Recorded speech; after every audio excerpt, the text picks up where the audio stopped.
வேற என்ன செய்யணும்? ஊர் பக்கத்துல வந்தவங்களா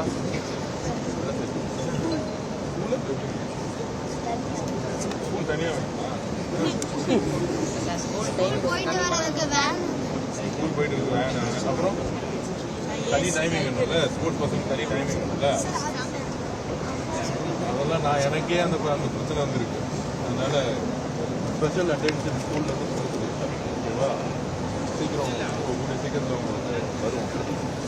ஓகே, ப்ராக்டிஸ் பண்ணோம். அப்புறம் என்ன பண்ணுவோம்? போய் கோட்டை சொல்லுங்க, போய் தூங்கிடக்கூடாது. நான் விளையாடும் போதெல்லாம் எல்லாரும் டக்குனு கால் வலிக்கிறது தூங்கிடுவாங்க. அப்புறம் யாரும் 12th படிக்க முடியாமல் போயிடும். 12th முடிச்சிடணும், 10th முடிக்கணும், 12th முடிக்கணும், அப்புறம் காலேஜ் அப்போ தான் போக முடியும். கரெக்டா? என்ன கேர்ள்ஸ் எல்லாம் படிச்சிருவாங்க, பாய்ஸ் தான் பிரச்சனை. என்ன ஸ்போர்ட்ஸ் ஹவுஸ் இருக்கும்போது என் கூட படித்தவங்களே 12th ஸ்டாண்டர்டில் பாதி பேர் ஃபெயில். என்ன ஃபுல்லாக ஃபெயில் ஆகக்கூடாது. கரெக்டா? பாஸ் பண்ணாதான் எங்கே போகணும்? அடுத்தது காலேஜ் போகணும். 12th மிஸ் ஆச்சுன்னு வச்சுக்கோ, காலேஜுக்கே போக முடியாது 2 வருஷம். அப்புறம் அதுக்குள்ளே நம்ம கூட படித்தவங்கலாம் அவங்க பாட்டி காலேஜில் போய் விளையாண்டுட்டு இருப்பாங்க. அப்போ என்ன பண்ணோம்? காலேஜ் ஸ்போர்ட்ஸ் ஹவுஸில் கண்டிப்பாக பயங்கர மார்னிங் 3 மணி நேரம், ஈவினிங் 3 மணி நேரம் உங்களுக்கு டஃப்பாக தான் இருக்கும், நான் ஒத்துக்கிறேன். ஆனால் ஸ்கூல் போய் 60% மார்க் எடுத்துக்கலாம். ஓகேவா? எடுத்துலாமா? சூப்பர். ஓகே, அண்ணன் கூப்பிடுங்க, சார்லாம். ஓகே, அம்மா பண்ண சொல்லிட்டீங்களா? அம்மா பார்க்கல, நீங்க தான் தைரியம் கொடுக்கணும். இதுமா நான் பார்த்துக்கிறேம்மா, என் லைஃப்பை நீ கவலைப்படாதுமா, நான் நல்ல வேலைக்கு போய் அதே தான் நீங்களும் சொல்லணும். அம்மா என்னை வந்து சொசைட்டி தான் கிண்டல் தான் பண்ணோம். நான் படித்து வேலைக்கு போய் எஸ்டிஏட்லேயே 3% போட்டாஸ் கொடுத்துருக்காங்க தெரியுமா? நீங்கள் இந்தியா விளையாண்டா என்ன போகலாம்? ஆஃபீஸர் ஆகிடலாம், பெரிய பெரிய ஆஃபீஸர் ஆகிடலாம். இங்கேயே நீங்கள் ஆஃபீஸர் ஆகிடலாம். ஓகேவா?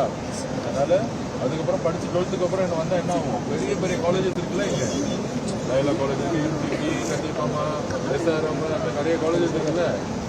வந்து சேர்ந்து 12th முடிச்சு சென்னை வந்து சேர்ந்தவுடனே உங்களுக்கு நீங்கள் எந்த படிக்கிறீங்களோ தெரிஞ்சுக்கலாம்.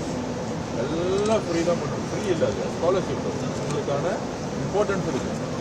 எனக்கு எஸ்ஐட்டு நான் சேரும் பொழுது எம்சிசி போனேன். எம்சிசியில் வந்து பொலிட்டிக்கல் சயின்ஸ் தான் கிடைக்காது. நீங்கள் 95% கட் ஆஃப் வச்சுருக்கணும் 12th ஸ்டாண்டர்டில்.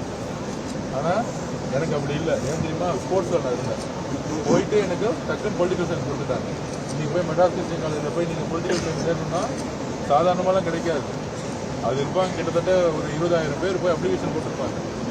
ஆனால் ஸ்போர்ட்ஸில் எஸ்டேட்டில் இங்கே இருந்தால் அடுத்த செகண்டே நீங்கள் போய் ஜாயின் பண்ணிடலாம். அது லைலா காலேஜ், எந்த காலேஜ் இருந்தாலும் சரி, எந்த காலேஜ் இருந்தாலும் சரி, எஸ்டேட்டுக்கு அப்பாயின்மெண்ட் ஆனாலே போதும். ஏன்னா எஸ்டேட்டில் யார் அப்பாயின்மெண்ட் ஆகலாம்? ஸ்போர்ட்ஸ்லேயே பெஸ்ட்டாக இருக்க முடியும். கரெக்டு தானே? ஸோ அதனால் எஜுகேஷனை பற்றி கவலையே படாது. 12th முடித்தவங்க, 10th சீக்கிரம் முடித்தவங்க, இது ரெண்டுத்தையும் முடிச்சுட்டு எஸ்டேட்டில் செலக்ட் ஆகிட்டாலே ஆட்டோமேட்டிக்காக காலேஜ் போயிடும். பிளே ஸ்டோர் மற்றும் ஆப் ஸ்டோரில் இருந்து பாலிமர் செயலியை QR கோடு மூலம் பதிவிறக்கம் செய்யுங்கள். செய்திகளை உடனுக்குடன் பெறுங்கள்.